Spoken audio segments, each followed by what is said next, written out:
지난주에 유다의 아마샤 왕에 대해서 말씀을 드렸습니다. 아마샤가 통치 초기에는 믿음이 좋았다 그랬어요. 그래서 세일 족속들을 물리치고 큰 승리를 거두었어요. 그런데 그 큰 승리가 올무가 되었다고 했지요. 세일 족속들을 물리친 아마샤는 세일 족속들이 섬기는 우상을 섬겼습니다. 선지자의 충고를 듣고도 회개하지 않습니다. 그리고 교만해져서 북이스라엘과 전쟁하자 도발했다가 북이스라엘이 패하게 됩니다. 그리고 반역자들에 의해서 살해당하게 되었어요. 그런데 이것이 그의 아버지 아마샤의 아버지였던 요아스 왕과 너무 패턴이 비슷하다라는 것이, 그의 아버지 요아스도 처음에는 믿음이 굉장히 좋았어요. 그러다가 타락했고 회개하라고 외친 선지자 스가랴를 돌로 쳐서 죽였습니다. 그것 때문에 아람 왕에게 패하게 되고 신하들에 의해서 죽임을 당하게 되었습니다. 아버지나 아들이나 통치하는 것이나 죽는 것이 비슷해요. 그래서 오늘은 아마샤의 아버지였던 요아스에 대해서 좀 살펴보려고 합니다. 이 아마샤는 교만해서 그렇게 됐는데 그의 아버지 요아스는 왜 그렇게 또 인생을 살았는가 우리가 한번 살펴보려고 해요. 유다 왕 요아스는 7세의 왕이 돼가지고 40년 동안 유다를 다스렸으니까 굉장히 장기 집권을 한 왕이다라고 이렇게 볼 수가 있어요. 이 역대하 24장 1절에 보면은 요아스가 왕 위에 오를 때 나이가 7세라 예루살렘에서 40년 동안 다스리니라. 그의 어머니 이름은 시비아요 브엘세바 사람이더라 라고 말하고 있어요. 요아스 아버지는 아하시아예요. 아하시아 왕. 근데 아하시아 왕은 42세의 왕이 돼가지고 1년 동안 통치하다가 죽었어요. 42세의 왕이 돼가지고 43세에 죽었으니까 통치를 제대로 해보지도 못하고 죽었다라는 것이, 1년을 다스렸는데 왜 그렇게 빠르게 죽었는가? 그 신앙 자체도 그래요. 이 아하시아의 신앙을 성경은 이렇게 말해요. 역대하 22장 3절 아하시아도 아합의 집 길로 행하였으니 이는 그의 어머니가 깨어 악을 행하게 하였습니다. 어머니가 아달랴였는데 북이스라엘 그러니까 아합의 딸이었어요. 그러니까 이게 우상을 숭배하게끔 아들에게 이렇게 뭔가 했기 때문에 악을 행했고 1년 만에 끝났다는 것이에요. 성경에서 왕들을 평가하면서 다윗의 길로 행했다라고 할 때는 그 왕을 최고로 높게 평가해 준 것이, 그 사람의 신앙과 통치와 아무튼 그 나라가 최고로 부강했다라는 뜻으로 다윗의 길로 행했다라고 평가를 합니다. 반대로 아합의 길로 행했다라고 평가도 있는데 그것은 최고로 악한 평가예요. 최고로 악한 왕이었고 우상 숭배하는 왕이었고 나라도 못 다스렸고 백성들 정말로 힘들게 살았다라는 그런 표현을 할 때 아합의 길로 행했다라고 지금 말하고 있어요. 이 아하시아는 이렇게 악하게 행했던 것이다. 그래서 1년밖에 못 다스린 것이. 아하시아가 일찍 죽게 된 배경은 이렇습니다. 북이스라엘, 남쪽 유다하고 북이스라엘로 나눠졌잖아요. 북이스라엘에 아합이라고 하는 왕이 있었는데 그 아합의 아들 요람이 아람 왕 하사엘과 전쟁을 하다가 커다란 부상을 입었어요. 그래서 이스라엘로 돌아와서 입은 부상을 치료하고 있었어요.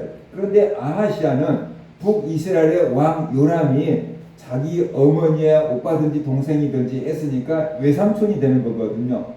그러니까 남쪽의 유다가 이제 왕이 된 이 사람이 아하시아가 북쪽에 있는 외삼촌 왕이 부상을 입어서 목숨이 위태롭다라고 하니까 병문안을 간 거예요. 병문안, 외삼촌이니까 이제 병문안을 간 거예요. 그때 하나님의 선지자 엘리사가 예후, 북이스라엘의 장군이었던 예후 장군을 불러서 하나님의 기름을 부으면서 네가 이스라엘 왕이 될 것이다.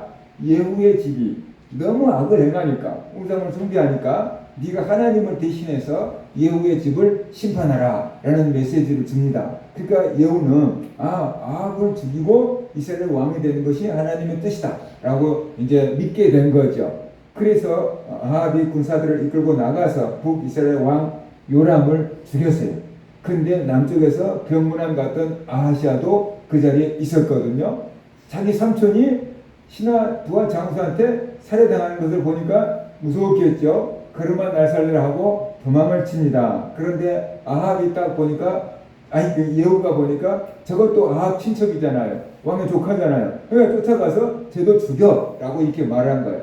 그러니까 예후의 신하들이 도망치는 아하시아 왕을 추격을 해가지고 이렇게 칼로 찔렀는데 죽지는 못하고 부상을 입었어요.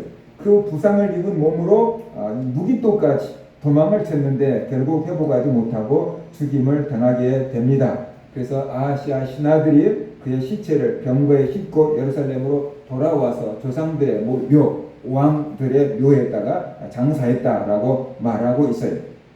자, 요아스의 아버지 아하시아 왕이 이제 살해당했어요.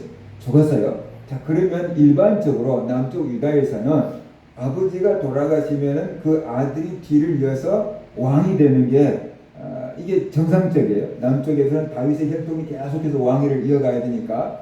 그래서 아버지가 돌아가셨으면 그 집의 아들이 뒤를 이어서 왕이 돼야 되는데 요아스는 뭔가가 좀 차질이 생겼어요. 요아스의 아버지 아하샤가 돌아가시자 반란이 일어났어요.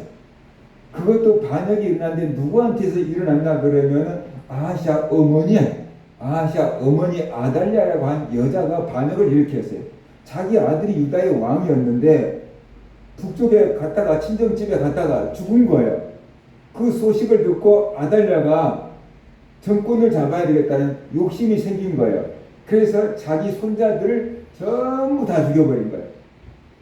자기 친손자들을 전부 죽여버리면 어차피 내 아들이 왕인데 내 아들이 죽었고 손자들을 다 죽이면은 그 다음에 왕이 될 사람이 나밖에 없지 뭐 이런 식 계산을 한 거예요. 그래서 손자들을 전부 살해하고 정권을 잡아버렸어요. 그래서 그가 유다 왕이 되었어요. 열왕기하 11장 1절 아하시아의 어머니 아달랴가 그의 아들이 죽은 것을 보고 일어나 왕의 자손을 모두 멸절하였으나 라고 이렇게 말하고 있어요. 아달랴가 이렇게 사악한 행동을 하고 손자들까지 다 살해한 이유는 뭐냐 그러면 북이스라엘 왕 아합의 딸이었기 때문이다 라고 성경은 말합니다. 그러니까 아합이 북이스라엘 최고 나쁜 왕 중에 한 사람인데 그 사람의 딸인 거예요. 그가 남쪽 왕하고 결혼해가지고 이제 아하시아 왕의 어머니가 됐던 거죠. 그러니까는 보고 배운 게 우상 숭배, 바알 숭배하는 거.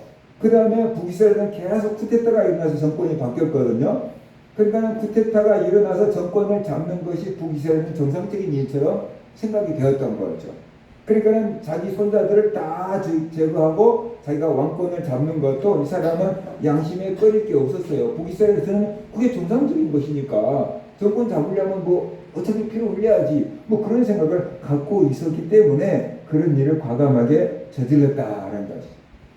이제 아달랴는 정권을 잡아서 6년 동안 유다를 다스리는데 그때가 유다의 이제 위기, 영적인 위기가 찾아와서요. 다윗의 후손이 유다의 왕이 되어야 돼요.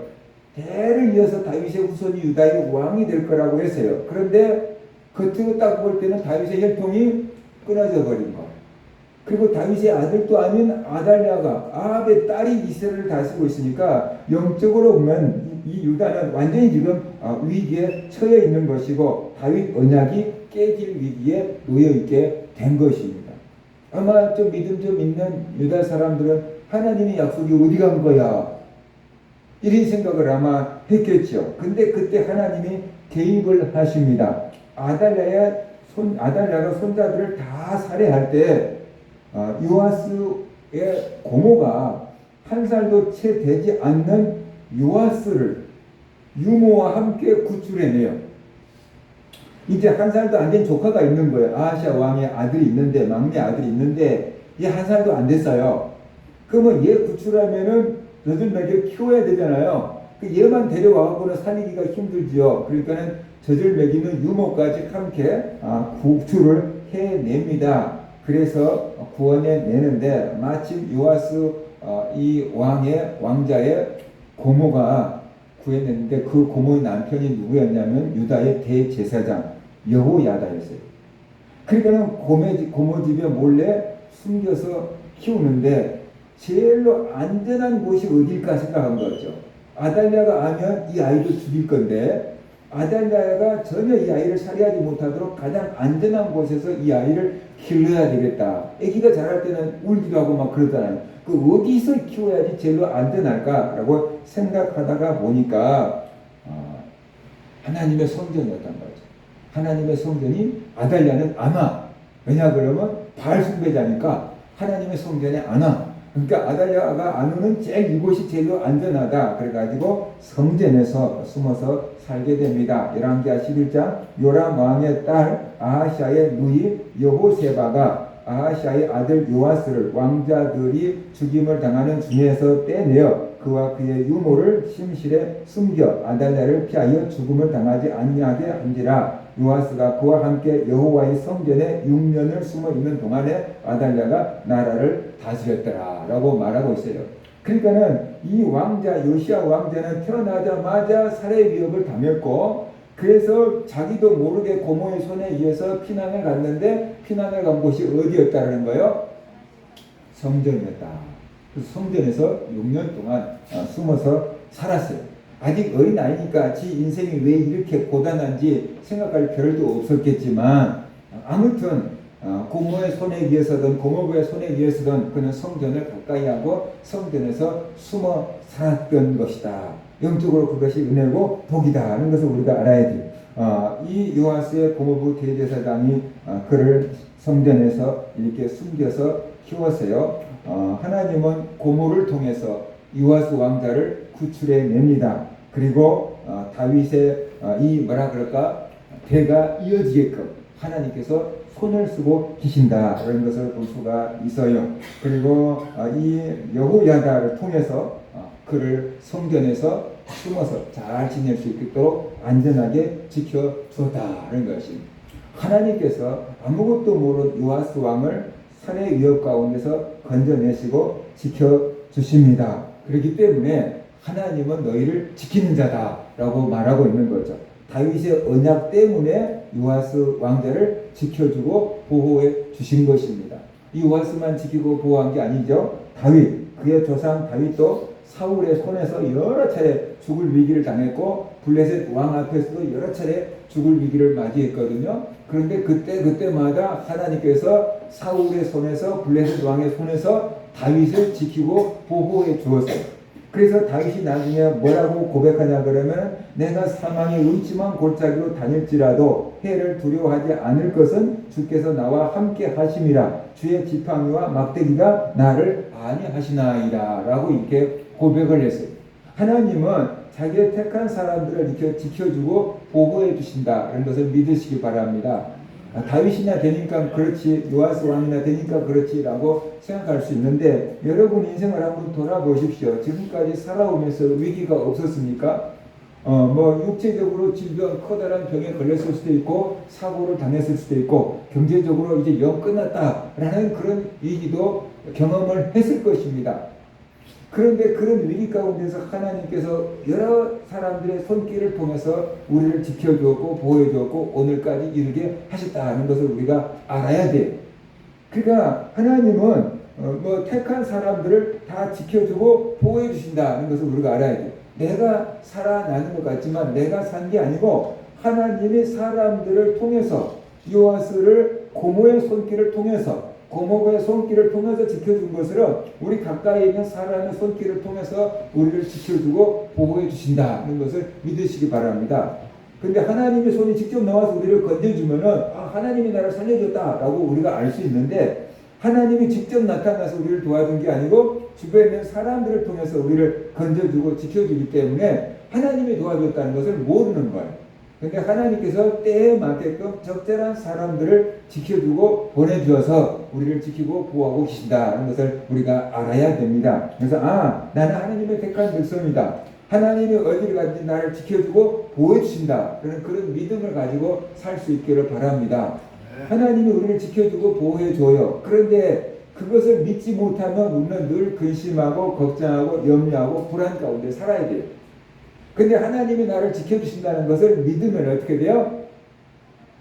평안을 누리게 되는 거죠. 제 조카가 와가지고 이런 얘기를, 삼촌 제가 비행기 타고 다니면서 이게 얼마나 많은 어려움을 당했는지 아세요?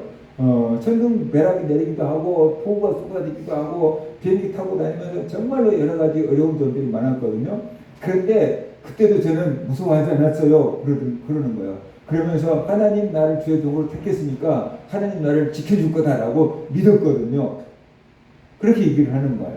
그러니까는 똑같이 그런 비행기가 그 어려운 상황을 당하고 제대로 막 표류하고 그랬다 그러면은 두려워할 수 있어야 되거든요. 그런데 하나님 나를 주의 종으로 택했다. 하나님 나를 지켜줄 거다. 그 믿음을 내가 가지고 있었던 거예요.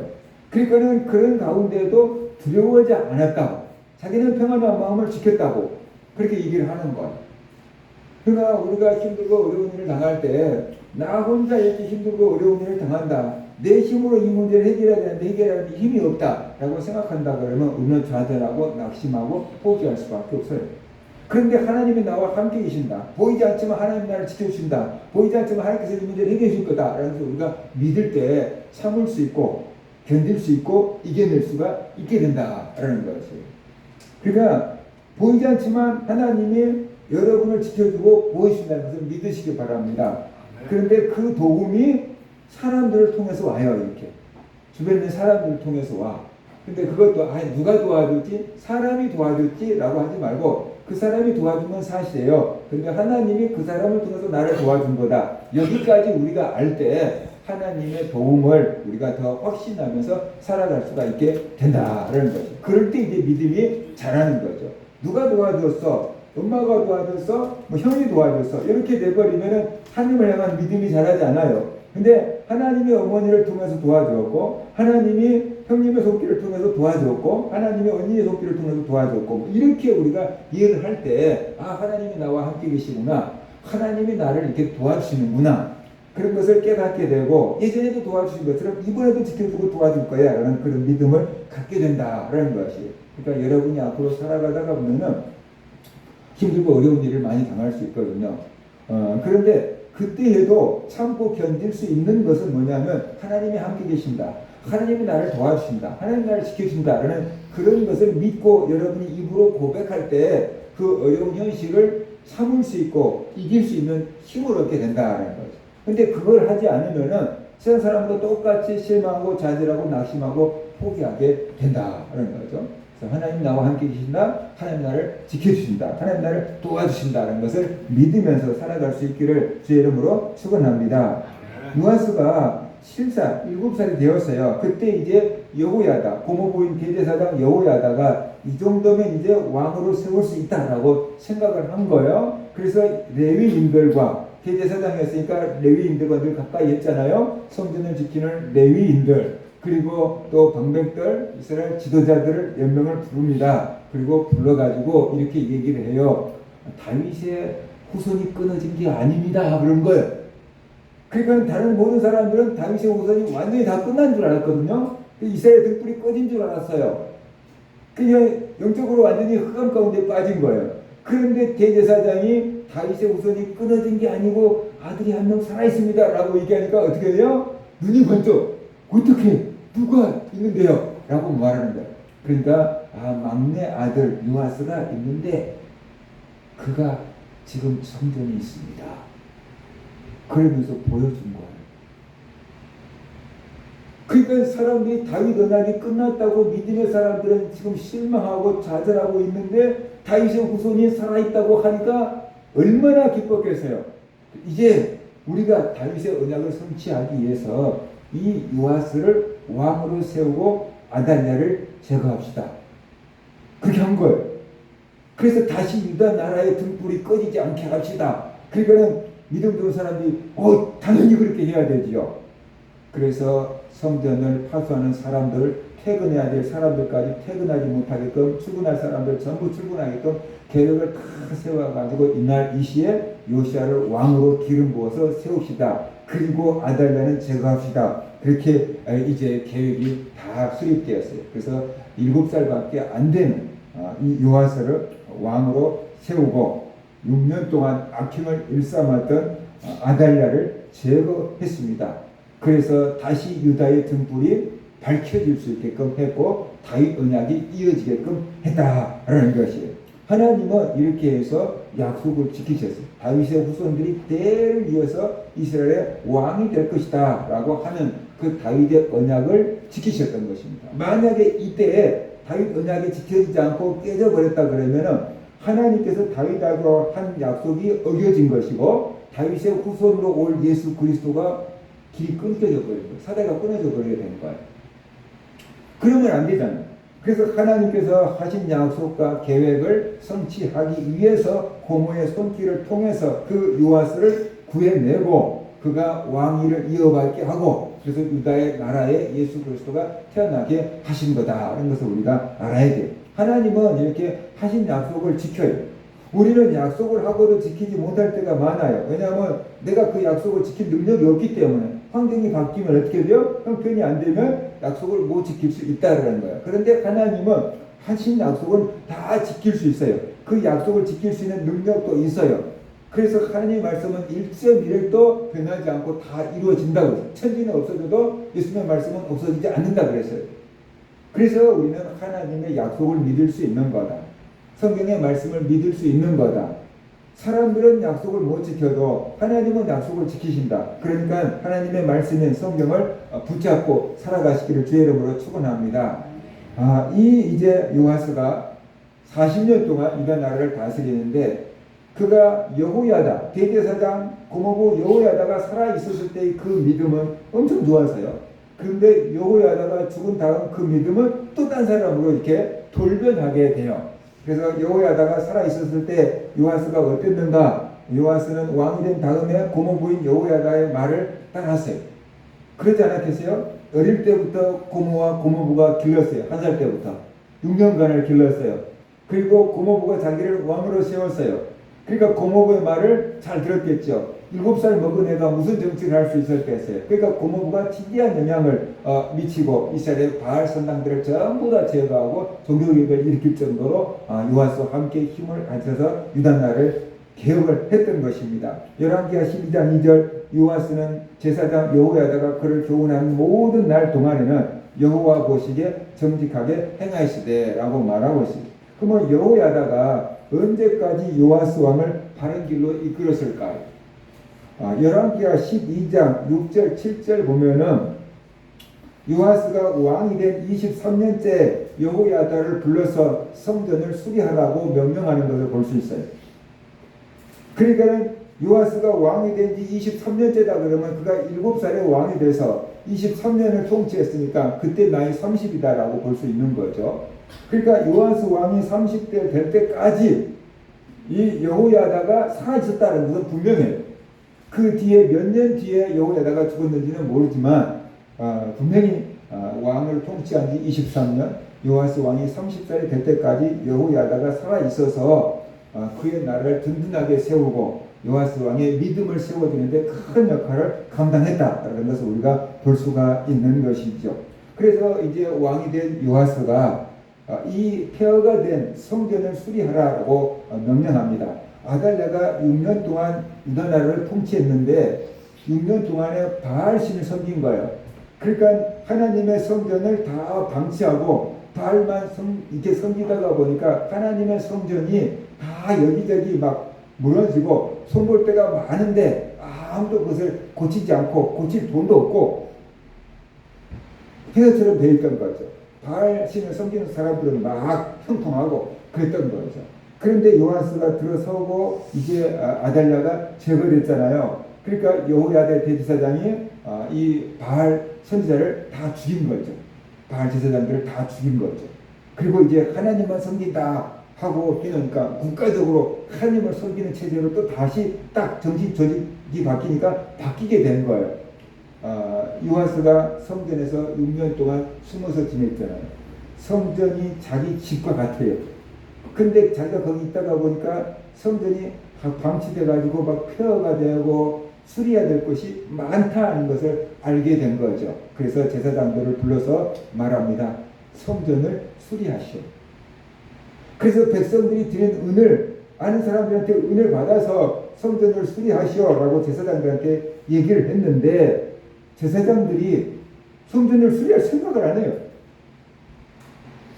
그러니까는 마음이 급해진 것은 요시야 왕이었어요. 제사장들이 먼저 성전 수리를 앞장서야 되는데 왕이 성전 수리를 명령했는데도 뭔가가 이유가 있어서 제사장들이 성전 수리를 안 해요. 그러니까 제사장들을 다 불러다 놓고 여호야다까지 불러다 놓고 요시야가 말합니다. 이제 제사장들은 백성들한테 은을 받는 것을 끊으십시오. 그리고 성전 앞에다가 커다란 배에 헌금함을 갖다 놓고 백성들이 거기다가 은을 갖다 넣게 했어요. 자원하는 마음으로 은을 갖다 넣으면은 그 배가 딱 가득 찼다. 그러면은 그것을 열어서 이제 석수, 목수 뭐 이런 사람들 불러가지고 성전을 수리할 수 있는 사람들을 불러서 성전을 수리하게끔 비용을 그걸로 지불하게 된 거예요. 그래서 성전을 수리했다라고 성경은 말씀을 하고 있습니다. 요아스가 왕이 되자마자 성전을 수리하려고 하는 마음을 가졌던 것은 자기가 성전에서 6년 동안 숨어서 지냈던 그 경험, 그리고 하나님의 성전이 이렇게 폐허가 되고 있으면 안 되지, 다시 수리해서 성전의 본 기능을 회복시키려고 하는 그런 믿음, 그런 마음이 있었기 때문이다, 이런 것을 볼 수 있어요. 그러니까 어디서부터 요아스는 믿음이 굉장히 좋은 사람이었고 성전을 사랑하고 관심을 많이 가졌던 왕이다, 이런 것을 볼 수 있어요. 그렇게 믿음이 좋았던 이제 요아스인데 문제가 생겼어요. 그의 영적인 스승이었던 여호야다가 죽게 된 것이에요. 그러니까는 자기를 아기 때부터 길러주었고 유다를 통치하실 때 모든 신앙과 정신적인 지주 역할을, 스승 역할을 감당했던 여호야다가 죽은 거예요. 그러니까 이 사람 입장에서는 어떻게 돼요? 큰 기둥이 하나 무너져 버리게 된 거였겠죠. 그러니까 이제 누구를 의지해야 되나, 어떻게 유다를 통치해야 되나, 누가 나를 도와주지? 아마 이런 마음을 가졌을 거예요. 그런데 그때 유다 방백들이 와가지고 이 사람을 잘못된 길로 인도합니다. 역대하 24장 17절 18절 보니까 여호야다가 죽은 후에 유다 방백들이 와서 왕에게 절하며 왕이 그들의 말을 듣고 그들의 조상들의 하나님 여호와의 전을 버리고 아세라 목상과 우상을 섬겼으므로 그 죄로 말미암아 진노가 유다와 예루살렘에 임하니라 라고 말하고 있어요. 그러니까 이 여호야다가 죽으니까 방백들이 와가지고 요아스 왕에게 절하며 얘기를 했는데 이제 하나님을 버리고 아세라 목상과 우상을 섬기자고 제안한 거예요. 왜 방백들은 하나님을 버리고 우상을 섬기자고 제안을 했을까요?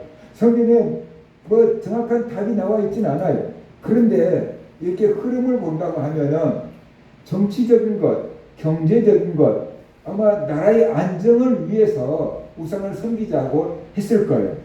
그러니까는 여호야다가 대제사장이 되어서 종교개혁을 일으키고 하나님을 섬기자고 막 이렇게 했는데 거기에 반대되는 마음을 가진 사람들이 있었지 않겠습니까? 그동안에 또 아달랴가 바알을 섬기고 막 그랬으니까 뭔가가 또 이렇게 반대되는 마음을 가진 사람들이 있었겠죠.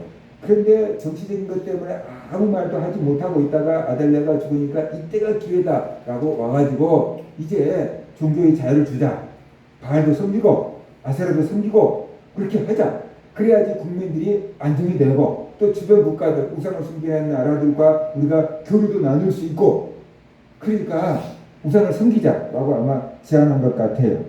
그러니까 요아스 왕이 들어보니까 그래야 될 것 같아요. 그래야지 국가가 안정되고 자기 왕위를 지킬 수 있을 것 같은 생각이 든 거죠. 그래서 하나님을 버리고 이제 우상을 섬기게 되었다라고 말하고 있어요. 그러니까 이 요아스가 망해가는 과정이 방백들의 말을 듣고 우상을 섬김에서부터 시작된 것입니다. 우리 주변에 여호야다와 같이 우리의 믿음을 세워줄 수 있는, 하나님의 말씀을 전해줄 수 있는 사람이 있다는 것은 복이에요. 그런데 반대로 미신에게 가까이 하고 우상에게로 가까이 가게끔 하는 것들이 있다는 것은 영적으로 재앙이에요.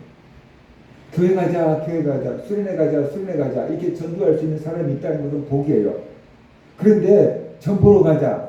요즘에는 막 타로 카페 그런 것들도 많습니다. 아무튼 막 전보러 가자. 어디 가니까 진짜 막 쪽집게처럼 탁 맞추더라. 이런 사람들이 주변에 있다는 것은 재앙이에요. 그런 사람들의 말을 듣고 당장에는 내가 따라가지 않을지라도 내가 힘들고 어려운 일을 당하면은 거기나 한번 가볼까? 그런 마음이 들어오거든요. 그러니까 그런 말을 우리에게 하는 사람들, 이단들이 자꾸만 우리 주변에 있다라고 하는 것은 영적으로 좋지 못한 현상이다 라면서 우리가 알아야 돼요. 음식물 찌꺼기가 있으면은 막 초파리가 막 생기잖아요. 그것처럼 우리가 영적으로 죄악 가운데 있으면은 자꾸만 이단이나 우상이나 미신 섬기는 사람들이 우리 주변에 들끓게 돼요. 그래서 그들이 우리 영혼을 자꾸만 흔들어 놓게 되는 거예요. 씨앗을 뿌린 거예요. 쉽게 말하면 가라지를 뿌린 거예요. 당장에 가라지가 나지 않은데 내 믿음이 식어지고 시험이 들면 그 가라지들이 막 올라와. 그러니까 그런 사람들이 주변에 있으면은 우리는 빨리 피해야 된다. 그들을 전도시켜서 변화시키든지 그렇지 않으면 그들과 관계를 끊어야 될 줄로 믿으시기 바랍니다. 그것이 우리 영적으로 전염병 같은 것이에요. 인간적으로 친하니까 관계를 끊지 못하고 계속 하다가 보면은 나중에 내가 전도를 못하면은 그들한테 전도에 당해. 그래서 우상 숭배자가 될 수 있다. 그것을 우리가 알아야 돼요. 그 다음에 이제 스가랴 선지자를 죽이는 사건까지 일으킵니다.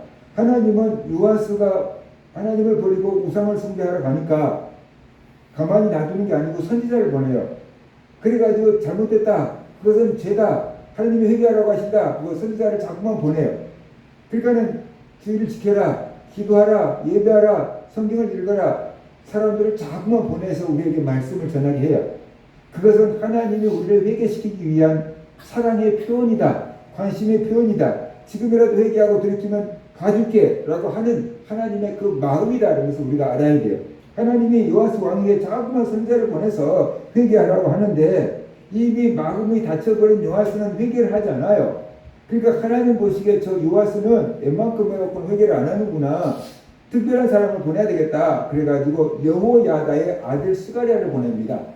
여호야다가 누굽니까? 요아스의 목숨을 살려준 사람이고 요아스를 왕으로 세워준 사람이고 23년 넘게 요아스 왕을 지배해줬던 요아스의 아들 스가랴를 보내요. 그러니까 스가랴가 요아스의 아들이니까 사실 고종사촌당이잖아요. 요아스 왕에게는 고모부의 아들인 거예요. 고모의 아들인 거예요. 그리고 자기가 성전에서 6년 동안 숨어서 지냈을 때 스가랴와 같이 놀았을 가능성도 굉장히 높아요. 그 스가랴에게 하나님의 말씀이 임해서 요아스 왕을 회개케 하라라고 보낸 거예요.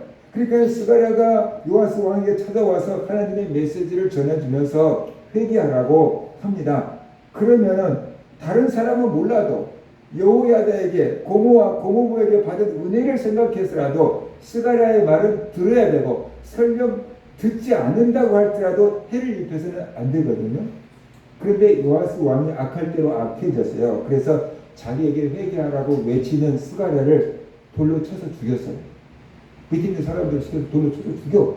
그래서 스가랴를 돌로 쳐서 죽였어요. 역대하 24장 19절과 22절을 보면은 그러나 여호와께서 그들에게 선지자를 보내사 다시 여호와께로 돌아오게 하려고 하시매 선지자들이 그들에게 경고하였으나 듣지 아니하니라. 이에 하나님의 영이 제사장 여호야다의 아들 스가랴를 감동시키매 그가 백성 앞에 높이 서서 그들에게 이르되 하나님이 이같이 말씀하시기를 너희가 어찌하여 여호와의 명령을 거역하여 스스로 형통하지 못하게 하느냐 하셨나니 너희가 여호와를 버렸으므로 여호와께서도 너희를 버리셨느니라 하니 무리가 함께 꾀하고 왕의 명령을 따라 그를 여호와의 전 뜰 안에서 돌로 쳐 죽였더라. 요아스 왕이 이와 같이 스가랴의 아버지 여호야다가 베푼 은혜를 기억하지 아니하고 그의 아들을 죽이니 그가 죽을 때 이르되 여호와는 감찰하시고 신원하여 주옵소서 하니라. 성경에도 분명히 얘기하고 있잖아요. 요아스 왕이 여호야다가 베푼 은혜를 기억하지 아니하고 스가랴를 죽였다라고 이렇게 말하고 있잖아요. 스가랴가 외친 것이 뭡니까? 너희가 여호와를 버렸으므로 여호와께서도 너희를 버리셨느니라. 이런 무서운 메시지를 전했다고 해요. 그런데 그 말을 듣고도 회개하지 않고 그 입을 닫으려고 죽여버린 것이에요. 하나님은 마지막까지 요아스에게 회개할 기회를 주셨습니다. 그만큼 요아스를 사랑했기 때문에 그렇습니다. 하나님께서 우리에게 회개하라고 자꾸만 하시는 것은 하나님께서 우리를 용서해 주겠다는 뜻이에요. 하나님께서 우리를 그만큼 사랑하신다는 뜻이에요. 그렇기 때문에 자꾸만 회개하라고 하는 거예요. 그런데 사람들은 회개하라는 소리가 귀에 거슬리고 듣기 싫잖아요. 그래서 그 입을 닫으라 그 말인 거죠. 그래서 돌을 써서 죽이는 것입니다. 왜 요아스가 회개하지 않았을까? 그거 한번 우리가 생각해 봐야 돼요. 그것은 이미 요아스가 하나님을 버렸고 우상에게로 넘어갔기 때문에 그의 마음이 닫혔고 영이 닫혔기 때문에 회개하지 않았을 것입니다. 그리고 또 한 가지, 자기 왕위를 지키려는 욕심 때문에 회개하지 않은 것이에요. 하나님의 은혜로 요아스는 생명을 건졌고 하나님의 은혜로 요아스는 유다의 왕이 됐어요. 그렇다면 앞으로 자기가 왕위를 지키는 것도 하나님이 지켜줘야 된다라고 믿어야 돼요. 그런데 그런 사람이 거의 없다라는 것이에요. 자기 스스로 왕위를 지키려고 해요. 하나님이 왕위를 딱 올려주면은 하나님이 나를 왕으로 만들어줬으니까 이 왕위를 지키는 것도 하나님이다. 하나님 말씀을 잘 지키면 내가 이 왕위를 지켜줄 것이다 라고 생각해야 되는데 그런 왕이 없어요. 하나님이 왕으로 세워줬는데 나중에 이제 이 왕위를 빼앗기면 안 되지 그 생각을 해요. 왕들이. 그래가지고 이 왕위를 지키려고 하면은 어떻게 해야 될까? 백성들의 마음을 얻어야 돼. 그 생각을 하는 거예요. 사울 왕이 그랬어요. 사울 왕. 하나님이 사울을 택해서 이스라엘 왕으로 세워줬잖아요. 그런데 그가 하나님의 말씀을 듣지 않고 백성들의 말을 듣잖아요. 그래서 하나님이 진멸하라고 하는 것들을 진멸하지 않고 남겨놓잖아요. 백성들이 무서워서 그런 거거든요. 백성들의 마음을 얻어야지 내가 왕위를 지킬 수 있다라고 생각한 거거든요. 그런데 아말렉 왕 아갑도 죽이지 않고 살려놓고 아말렉의 좋은 소들도 죽이지 않고 살려놓고 그것은 백성들이 아까우니까 죽이지 말자고 해서 남겨놓은 거거든요. 백성들의 마음을 얻어야지 왕위를 지킬 수 있다는 생각 때문이었어요. 그런데 그것 때문에 하나님이 사울을 버렸고 사울의 아들들은 왕이 되지 못한 거예요. 그런데 오늘 나온 요아스 왕도 똑같아요. 하나님이 요아스의 생명을 살려줬고 요아스를 왕으로 세워놨잖아요. 그러면 자기가 왕위를 지키는 비결이 뭐냐 그러면은 하나님 말씀을 잘 지키는 거예요. 하나님만 섬기는 거예요. 그러면 하나님께서 자기 왕위를 지켜줄 거예요. 그런데 요아스 왕이 무슨 생각을 하냐면 방백들의 말을 들어줘야 된다고 생각한 거예요. 방백들의 마음을 얻어야 되고 방백들의 말을 들어줘야 된다. 그래야지 방백들이 반란을 일으키지 않고 내 나라가 안전할 수 있다고 생각한 거예요. 그래서 방백들의 말을 듣고 우상을 섬기게 된 거죠. 이제 방백들은 우상을 섬깁시다 그랬는데 아니야 나는 하나님을 섬길 거야 하고 왕이 방백들의 말을 듣지 않고 하나님을 섬기게 된다 그러면 방백들이 등을 돌릴 거라고 생각한 거예요. 그러면 자기는 왕위를 잃게 될 거라고 생각한 거죠. 그게 무서웠던 거예요. 그래서 방백들의 말을 어기지 않고 잘 들어둬서 사이를 좋게 지내서 자기 왕위를 이어가려고 했기 때문에 회개할 수가 없었던 거다라는 것이. 그런데 이것이 요아스가 생각한 잘못된 생각이에요. 잘못된 생각. 왕위를 지켜주는 것은 방백들이 아니고 누구예요? 하나님인 거예요. 하나님. 그런데 그 하나님이 자기 왕위를 지켜줄 거라고 생각하지 않고 방백들의 눈치를 봐서 왕위를 지키려고 했던 거거든요. 오늘날 우리가 왕위가 아니라도 나의 건강과 내 지위와 내 돈과 내 가정을 누가 지킨다고 생각하냐고 말이죠. 하나님이 지켜줄 거라고 생각하지 않고 내 인간적인 것으로 지키려고 하고 있는 게 얼마나 많냐.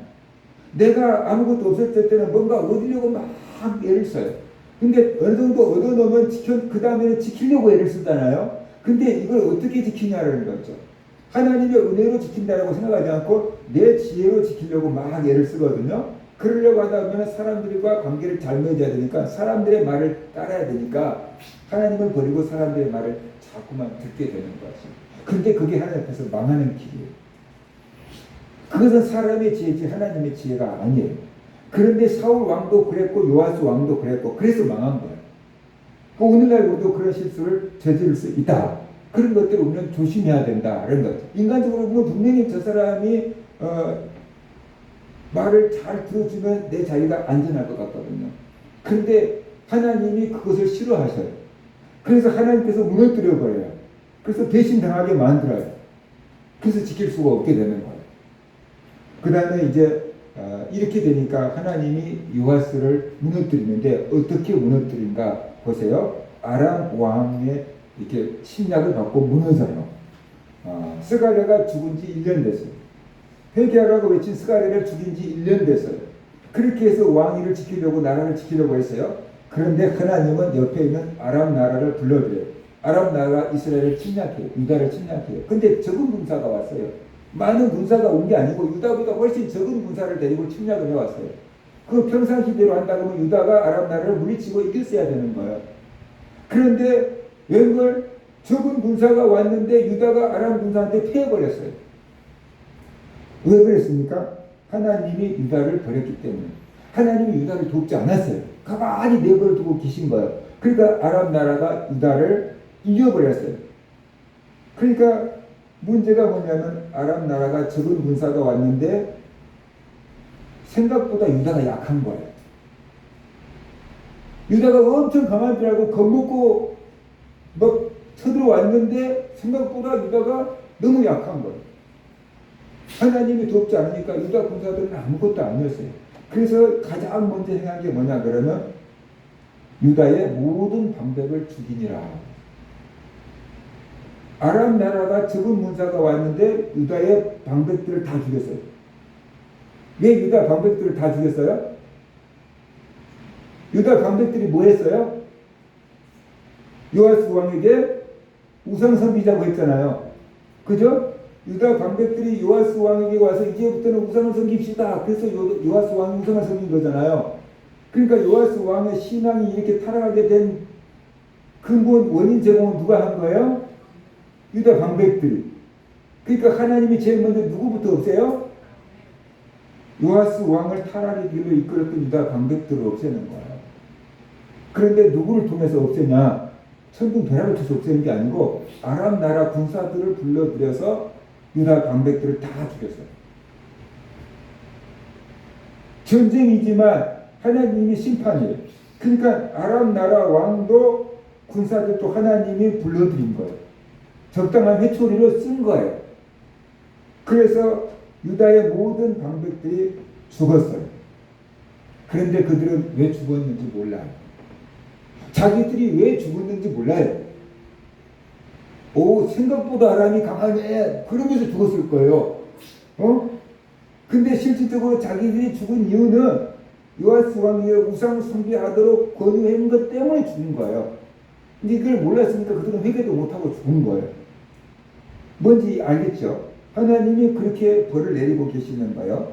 욥기야 24장 23절 24절 보면 이렇게 이야기를 하고 있어요. 1주년 말에 스가랴가 순교한 지 1주년 만에 그거예요. 1주년 말에 아람 군대가 요아스를 치려고 올라와서 유다와 예루살렘에 이르러 백성 중에서 모든 방백들을 다 죽이고, 백성을 죽였다고 얘기 안 하죠.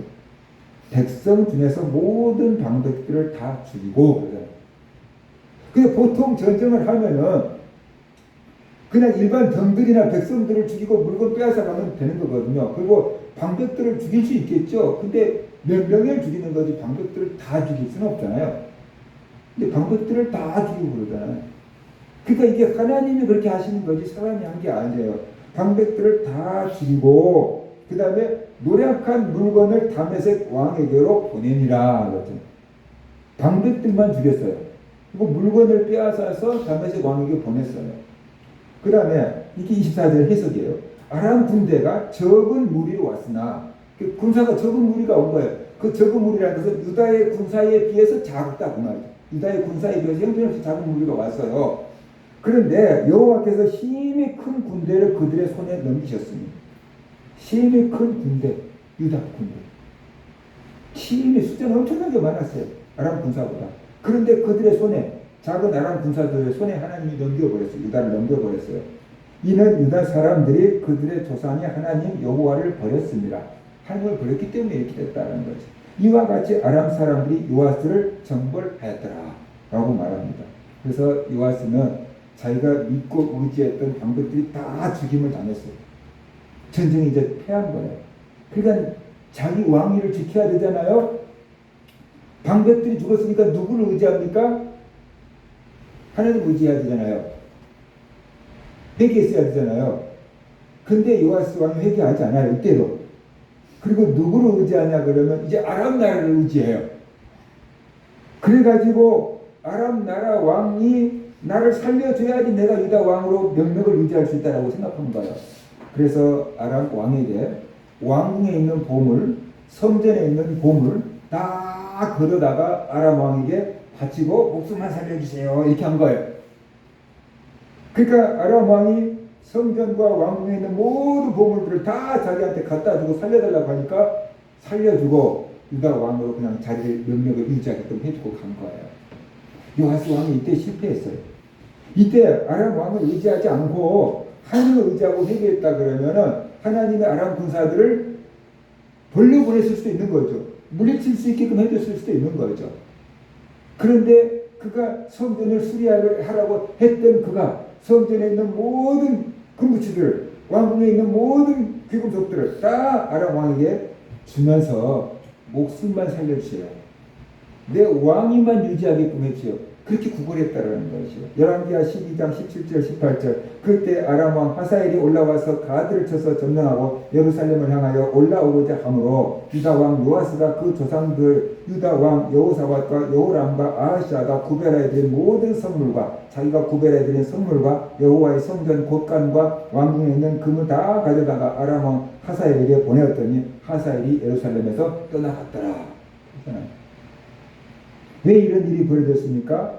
요아스가 하나님을 버리고 우상을 섬겼기 때문에 이렇게 아람 왕에게 침략을 당했고 패하게 된 것입니다. 이것은 하나님을 버리고 우상을 섬긴 것에 대한 징계입니다.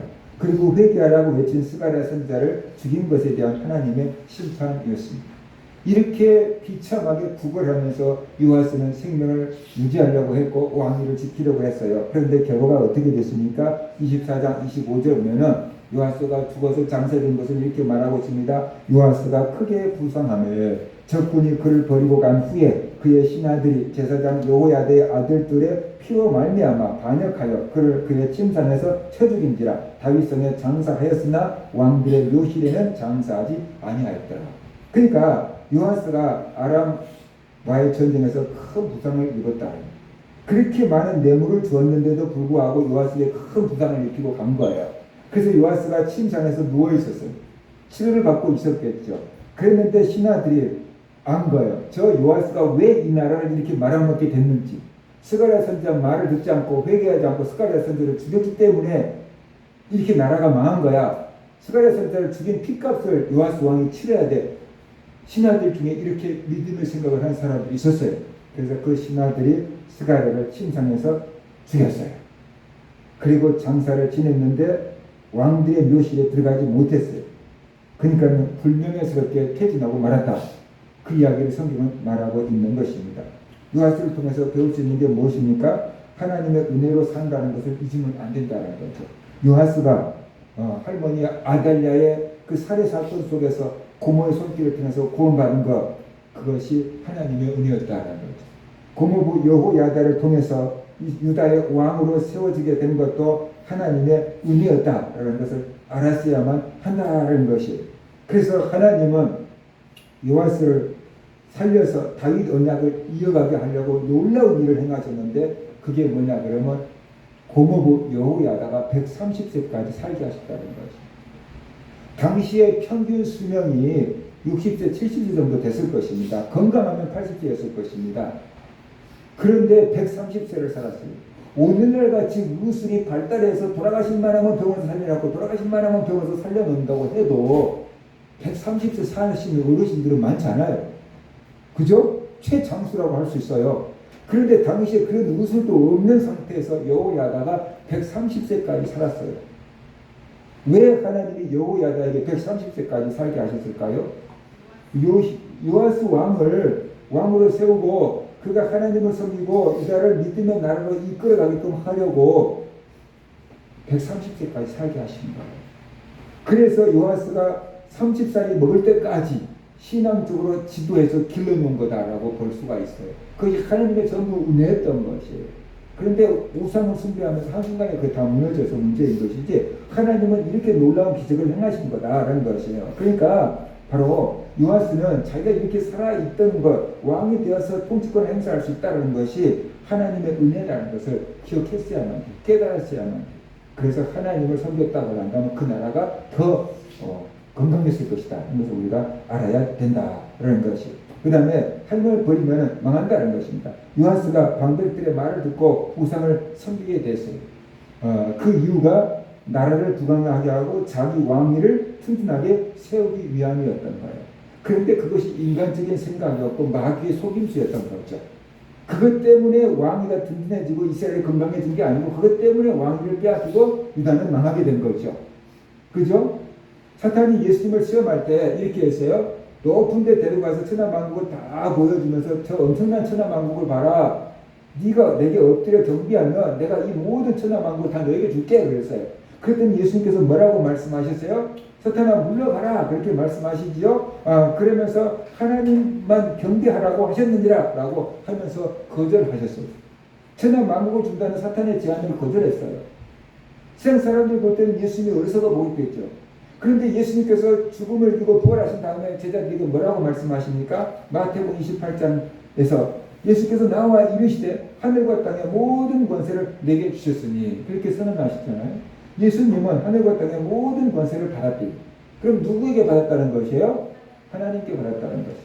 예수님은 사탄이 주겠다고 하는 이 땅의 권세를 포기했어요. 그래서 믿음을 지켰어요. 그랬더니 하나님께서 예수님에게 하늘과 땅의 모든 권세를 주셨다라고 말씀을 하고 있는 거예요. 요한스는 하나님을 버리면서까지 나라를 안정시키려고 했고 왕위를 지키려고 했어요. 그런데 그것 때문에 왕위를 빼앗기게 되었고 그것 때문에 죽게 되었고 그것 때문에 이스라엘은 아람 나라에게 패하게 되었다는 거죠. 인간적인 생각은 이렇게 우리를 멸망의 길로 인도합니다. 그러니까 하나님 버리고 막 잘 되려고 하면은 망하는 것입니다. 우리가 하나님 안에 있을 때 가장 안전하다. 하나님 안에 있을 때 하나님의 도움을 받을 수 있다. 하나님 안에 있을 때 가장 편안하게 살 수 있다는 것을 믿어야 됩니다. 여러분이 지금까지 수고하고 애쓰고 노력해서 쌓아놓은 것들이 있을 것입니다. 공부가 됐든지 지식이 되었든지 돈이 되었든지 건강이 되었든지 아무튼 여러 가지가 쌓아놓은 게 있을 것입니다. 그것을 지키는 것은 여러분 지혜로 지키는 게 아닙니다. 세상적인 방법으로 지켜주는 게 아닙니다. 하나님이 지켜주셔야 합니다. 하나님께서 지켜주시지 않으면 파수꾼의 경성함이 허사라고 했어요. 하나님이 지켜주셔야 돼요. 그러니까 하나님의 지킴과 돌봄을 받는 비결은 하나님을 섬기는 것입니다. 하나님만 믿고 따르는 것입니다. 하나님의 말씀에 순종하는 것입니다. 그럴 때 내가 지켜지고 내 가정이 지켜지고 내 일터가 지켜지고 내 나라가 지켜진 것을 믿으시기 바랍니다. 내 힘으로 지키는 게 아닙니다. 내 노력으로 지키는 게 아닙니다. 하나님이 지켜주셔야 합니다. 하나님만 섬길 때 하나님의 말씀에 순종할 때 하나님이 지켜주십니다. 이것을 꼭 기억하고 살아가는 그런 성도들 되시기를 주의 이름으로 축원합니다. 같이 기도합시다. 하나님